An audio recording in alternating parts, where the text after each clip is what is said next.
Good evening, everyone. I would like to call the May 10th, 2021 meeting of the University City Council to order. Ms. Reese, would you please call the roll? Councilmember Clay, Present. Councilmember Klein, Here. Councilmember McMahon, Here. Councilmember Hales, Here. Councilmember Kusick, Here. Councilmember Smotherson, Here. Mayor Pro. Here. Thank you very much. During the study session, the city manager asked that we move item number H3 to I3 so that it would be on the city manager's report. Are there any other changes to the agenda? Hearing none, I would welcome a motion to make the change to the agenda as suggested by the city manager. Is there such a motion?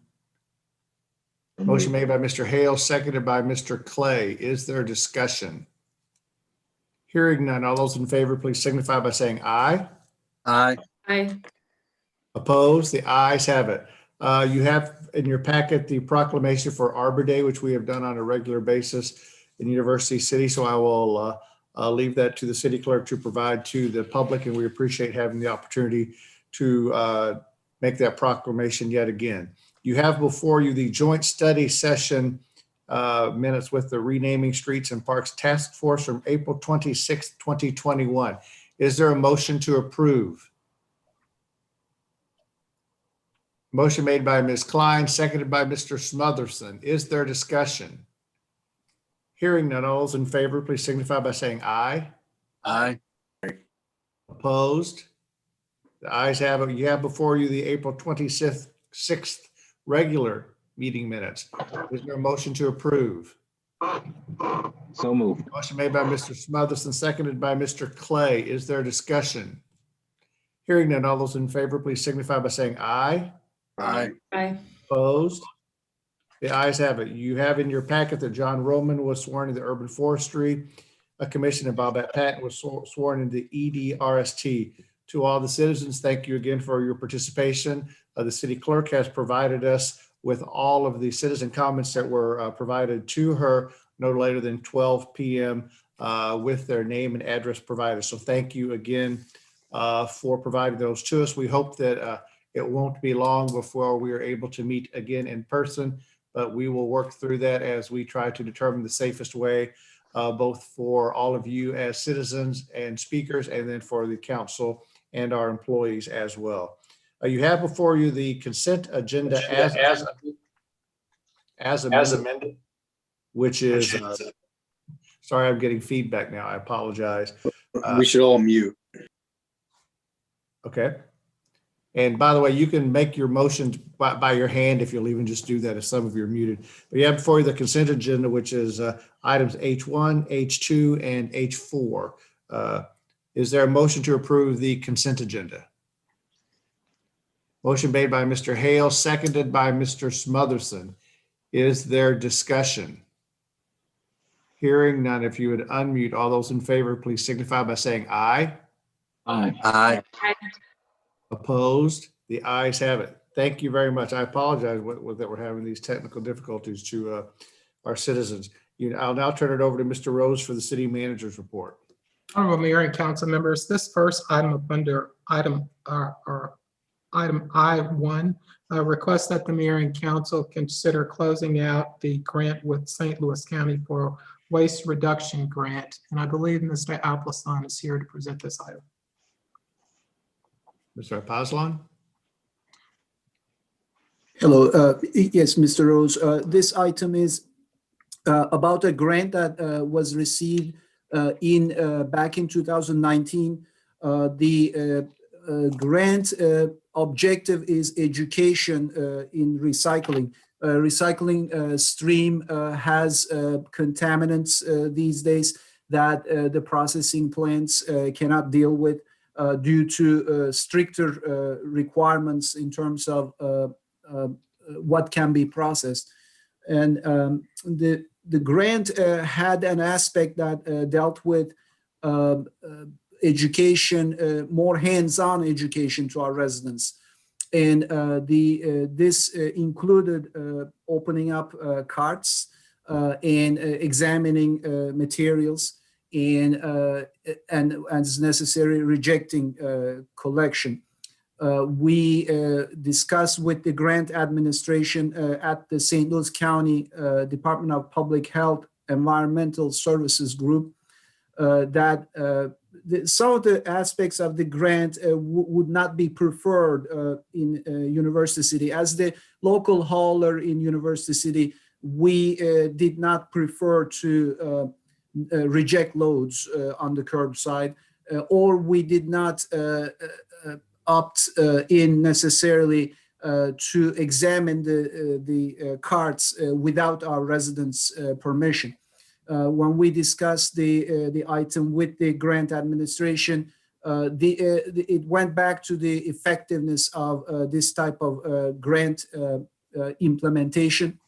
They said that because it is still in the initiation phase of these types of grants and their effectiveness, they prefer to do it the other way, their original, how it was prescribed.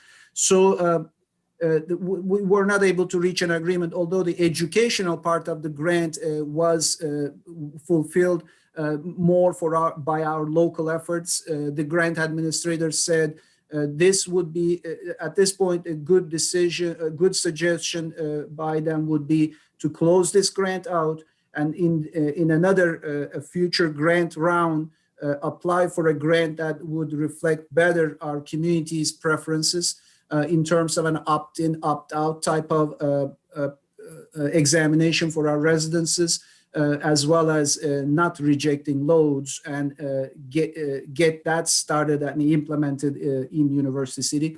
And they agreed to close out the grant mutually. This item is for that. Honorable Mayor, council members, if I could just add on to what Sinan has indicated. The grant was received before we went into started with a pandemic. And based upon the environment that exists today, it seems that the actions that would be required of us by this grant are too intrusive, as well as would be required to take punitive action against residents. We wanted to focus more on education and to facilitate compliance. They believed that a different grant would meet those needs much more so than what this grant allows. So our intention, my recommendation is to close this one out, and we'll apply for a grant in the future that better fits with our community.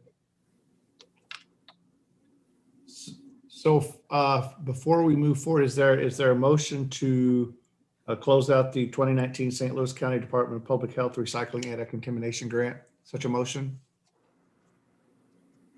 Motion made by Mr. Clay, seconded by Ms. Klein. Are there questions of either the city manager or of Mr. Alpazlan?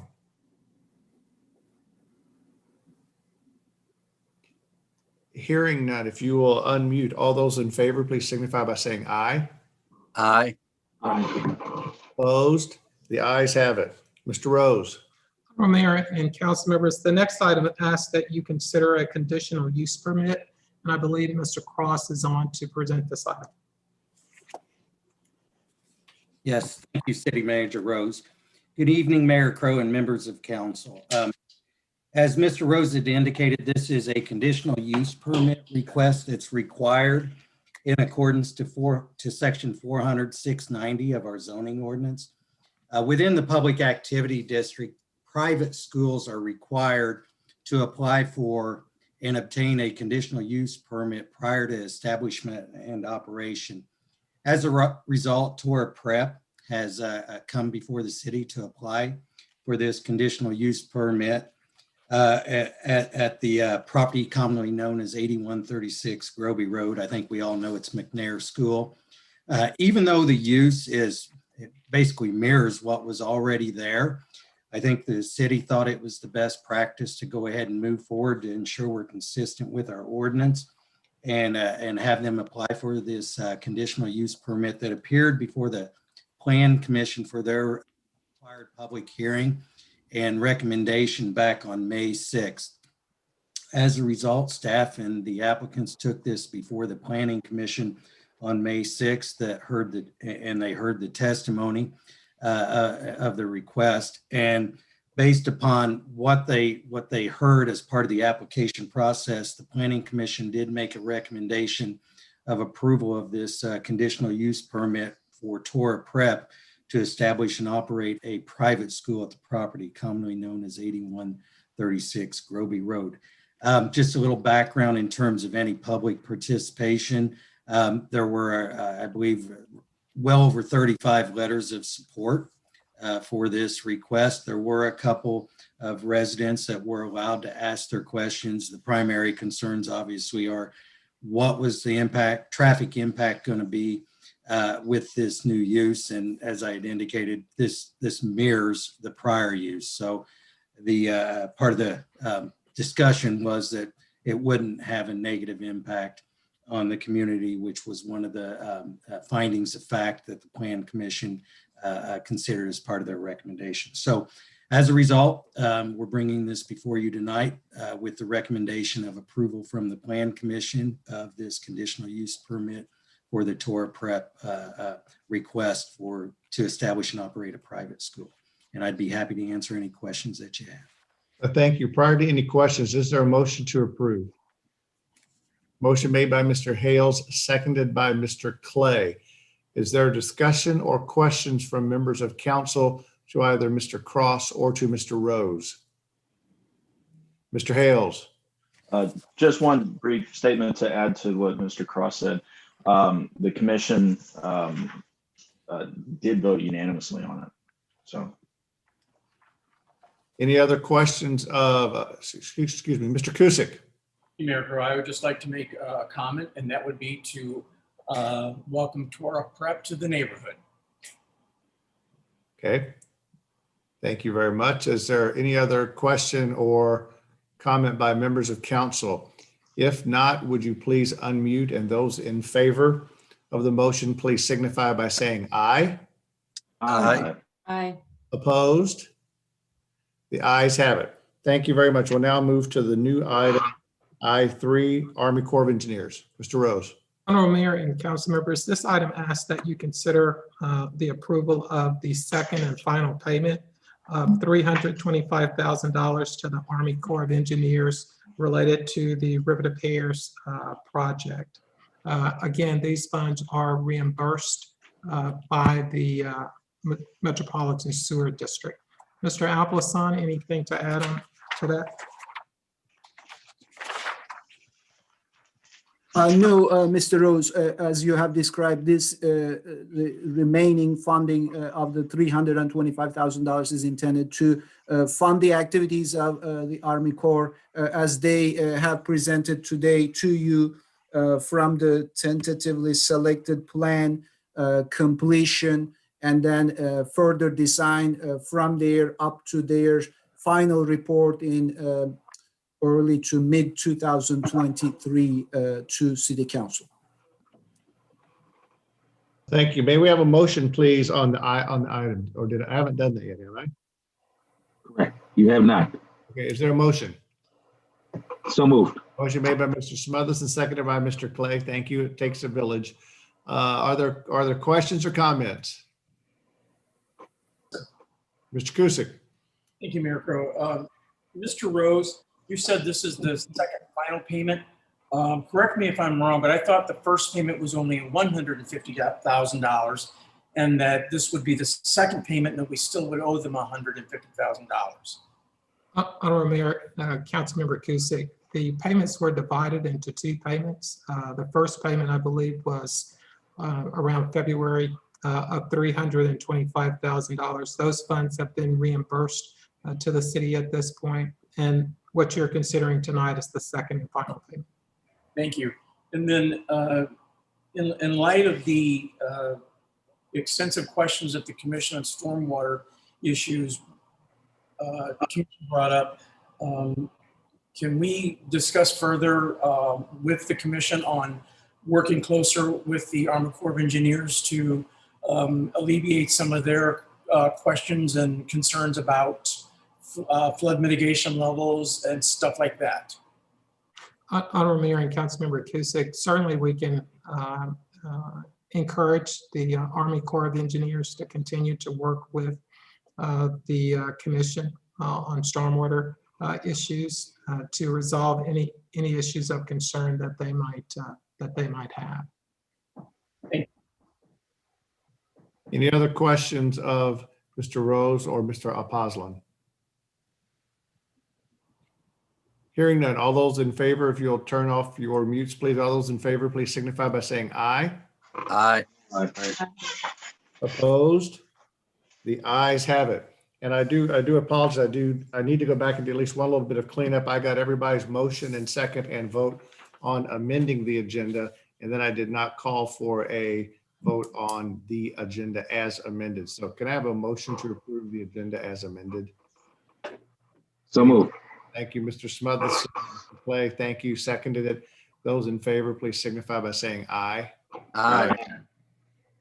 Thank you. Those opposed. I apologize again. We'll now move forward to new business resolution 2021-17. Prior to questions, I'm sure that Mr. Rose and Mr. Cole will probably have comments to make. Is there a motion to approve?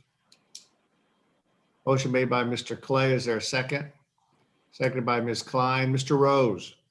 Honorable Mayor and council members, this is the third proposed budget amendment for this fiscal year. The increase and decreases are outlined in the staff report that you received.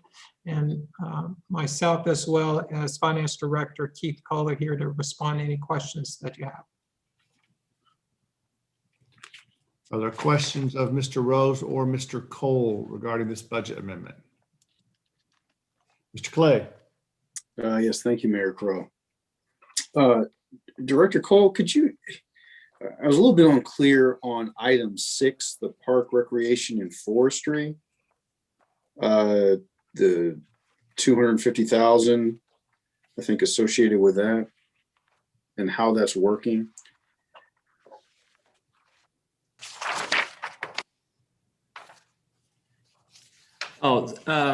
Councilman Clay. So this is a transfer out from the general fund to the fleet maintenance fund.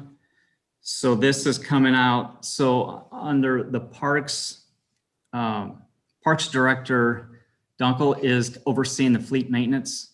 So we have the transfer out item is coming out of that, just the park maintenance department.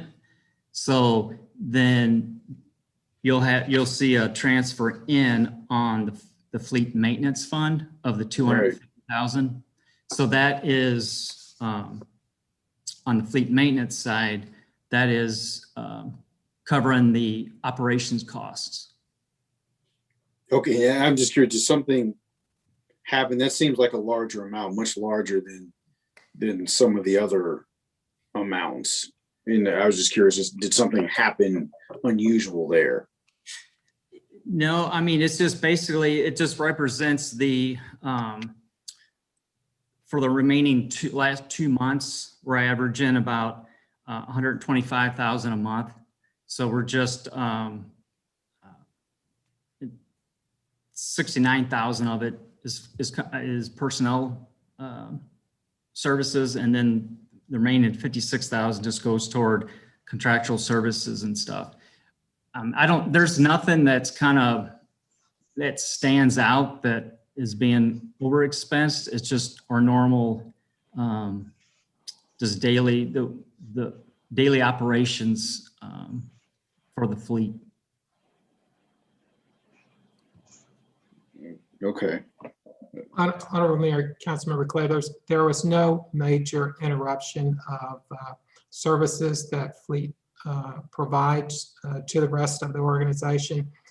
It's difficult to, as you may recall, we recently changed how fleet was operating. It used to be a fund where we really did not track the expenditures as well as perhaps what we are doing today. And so with that, we used to over budget the expenditures for fleet. Now we simply do a transfer out from the general fund to fleet to cover all expenditures. And at the end of the fiscal year, the ideal situation is that that enterprise fund would end up with $0. But within the year, there's a fluctuation in how much you may spend for gas and oil and any of those other pieces of equipment. So periodically, we'll end up transferring more when costs have exceeded what we anticipated.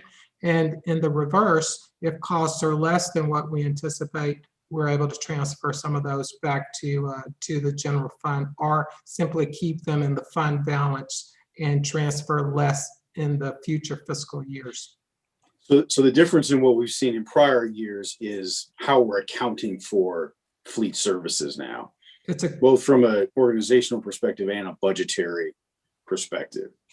Honorable Mayor, Councilmember Clay, that's correct. It's a completely Okay, yeah, different operation. that would explain it, because this seemed, I didn't recall something like this in the past and didn't get to research it in depth, but it stuck out.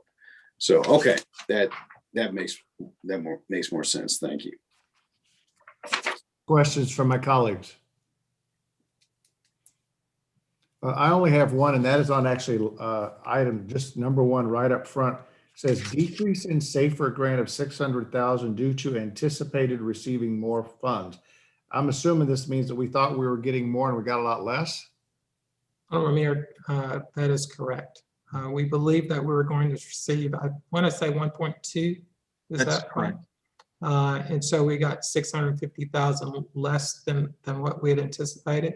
And next fiscal year, we budgeted that, just FYI for you, we budgeted that same line item at, I believe, $250,000. So that continues, that safer grant continues to tail off, which means that the general fund are picking up those expenditures.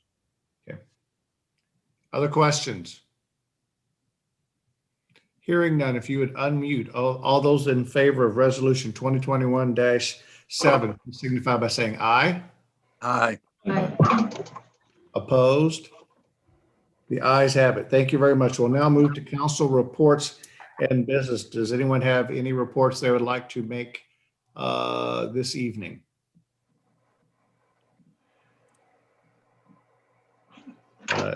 Hearing none, we can now move forward to council comments. Are there any comments to leave this evening? Mr. Clay.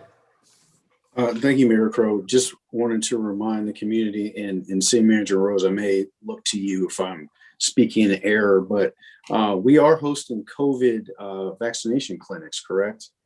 At the community center, Tuesdays and Thursdays from 8 a.m. to 4 p.m., I think through May. Is that correct? That is correct. So just want to make our community aware that we are offering that, and hopefully you can take advantage of it. If you haven't had a chance to see how it operates, it's pretty impressive. Pretty impressive to see how they move everybody through.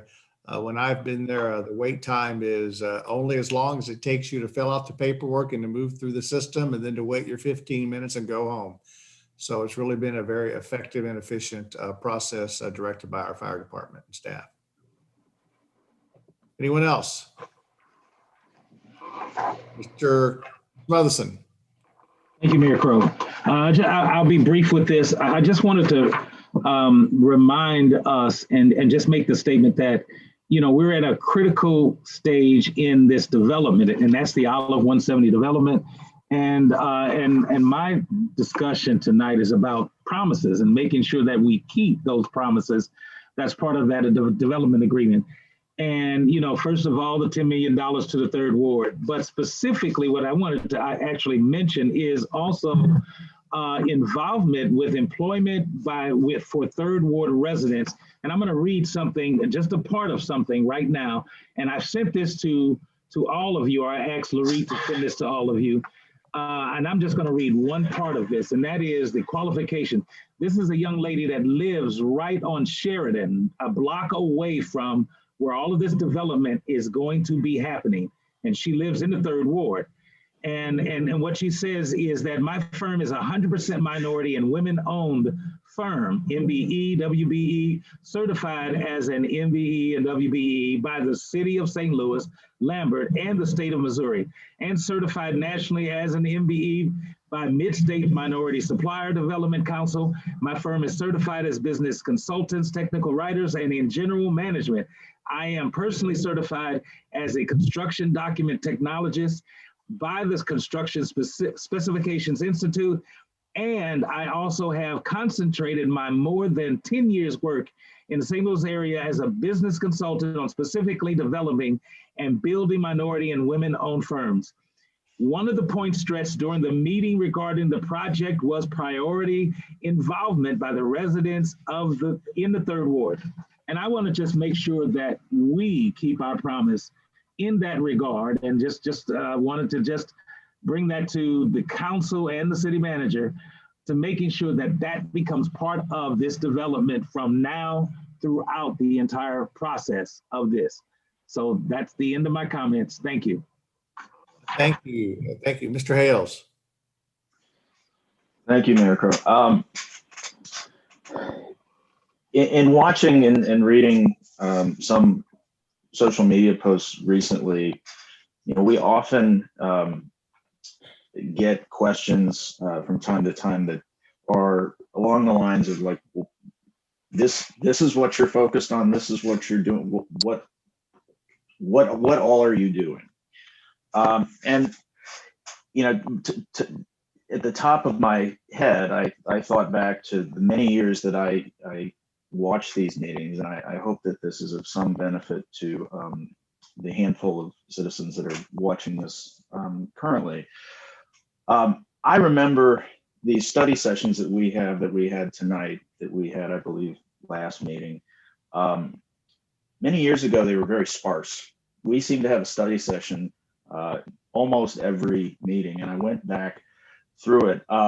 Some of the comments recently, there have been some comments about how often we vote together. I don't think that is a negative thing, and one of the reasons I think we're able to do that is because on these major policy decisions, and I went back through every agenda going back all the way to 2010, and we had our 8th study session today of 2021, and we're only 4 months and 1 meeting into May.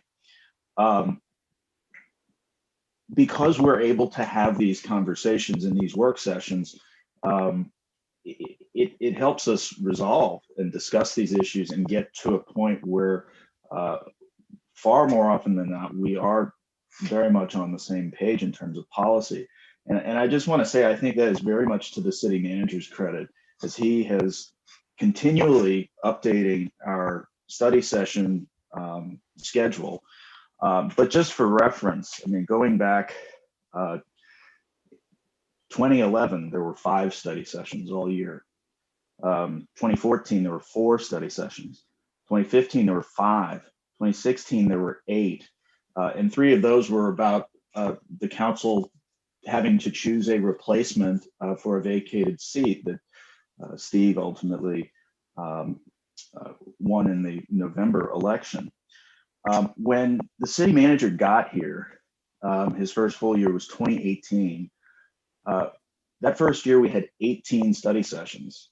And I've got them all listed out here, and I'm not going to go through them, but we talk about a huge depth of policy issues before they come to a regular meeting agenda.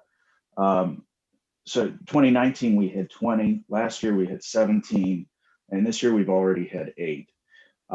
I think that is absolutely part of the reason that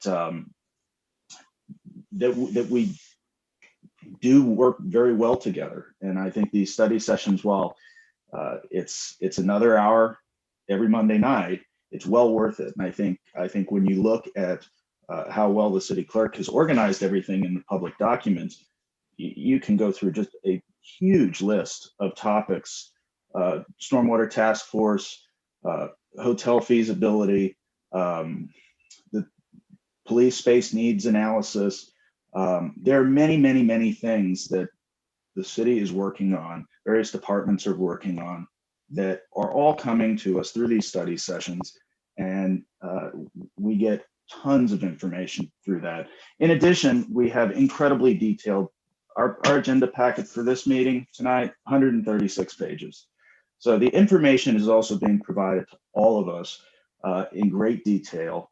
And it just makes it much easier for I think all of us to process and work together and move things forward. So those are my comments. Thank you. Anyone else? Any other council comments for the evening? I don't think I see any hands.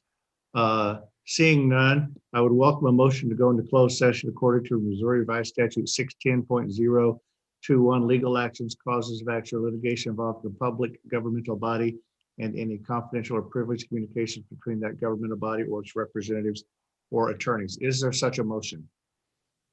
Motion made by Mr. Hales, seconded by Mr. Kusick. Is there a discussion? Hearing none, if you will unmute, Ms. Reese, would you please call the roll? Councilmember Kusick, Aye. Councilmember Smotherson, Aye.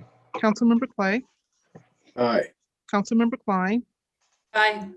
Councilmember McMahon, Aye. Councilmember Hales, Aye. Mayor Crowe. Aye. To all the public, thank you very much for joining this evening. To my colleagues, we'll be starting the executive session in about 3 minutes. Thank you.